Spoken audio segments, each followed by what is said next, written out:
الاسلام ده دين عنف، جه عشان يجلد الانسان ويقطع ايديهم ويرجمهم على حاجات تافهه، ومش مهتم خالص بالانسان ولا في اي حريه. هتغلط هتتقطع ايدك من غير اي تفاهم. العقوبات دي تطبقها وانت بتجري ورا الجمل في الصحراء. انما هنا دلوقتي في القرن ال21 مفيش الكلام ده خالص. الناس دلوقتي بقت متحضره. طبعا العك اللي انا بقوله لك ده بيتكرر كتير، او على الاقل بتشوف اعمال دراميه بتقول كده. لكن هل الاسلام فعلا هدفه كده؟ هل الاسلام هدفه جلد الناس وقطع ايديهم ويلسعهم تحت بطاطا؟ اولا لازم نفهم ايه الحدود دي وبتطبق على مين. بص يا صاحبي، الحدود دي تقدر تعتبرها الله عز وجل حطها للناس علشان تحفظ عليهم فلوسهم ونفوسهم واعراضهم. يعني مثلا تعالى ناخد مثال زي قطع ايد السارق. من وجهه نظر المجتمع الغربي واللي بيصدروه للجهله اللي عندنا ولشعوبهم، ان مين انت عشان تقطع ايد انسان سرق بطايه ولا حتى كيس شيبسي من على المحل اللي على اول الشارع؟ وطبعا وجهه النظر العبيطه دي بتطلع من انسان ما عندوش معرفه بالف باء اسلام. ان يا ابن الناس الاسلام اصلا قفل الابواب اللي بتخلي الناس تسرق. يعني لو سالتك يا احمد يا اخويا ايه اللي بيخلي مثلا انسان يسرق، فانت بديهة هتقول لي مثلا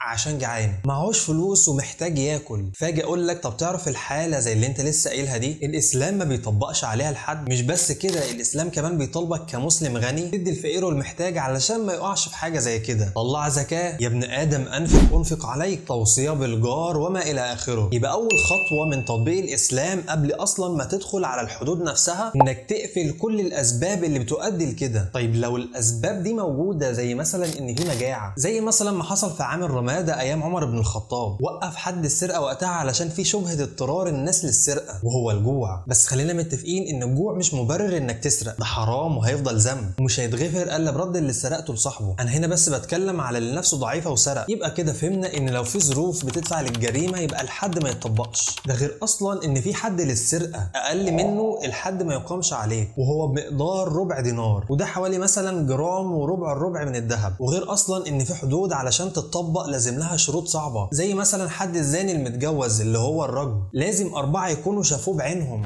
ايوه انت تقصد بقى الاحكام والحدود دي حاجات شكليه ملهاش لازمه؟ لا طبعا ليها لازمه ونص. ليها لازمه مع اللي مش محتاج يسرق ويروح عامد متعمد يسرق. فلو شخص زي ده عارف انه هيخسر عضو من جسمه لو سرق، اكيد هيخاف يعمل كده. ليه حد بيجاهر بالمعصيه زي الزنا لدرجه ان 4 يشوفوه، فهيخاف يرتكب الذنب ده، فاعراض الناس هتتحفظ. فكر فيها يا صاحبي، هتعرف ان الحدود الاسلاميه دي جت حفظ وامان ليك مش عذاب عليك، زي ما بتصدرها الافلام والانسان الغربي. وان اي حد يصدر لك صوره غير كده ويبررها لك، اعرف انه انسان عايز يستحلك من غير ما يكون في حاجه تخوفه ولا توقفه.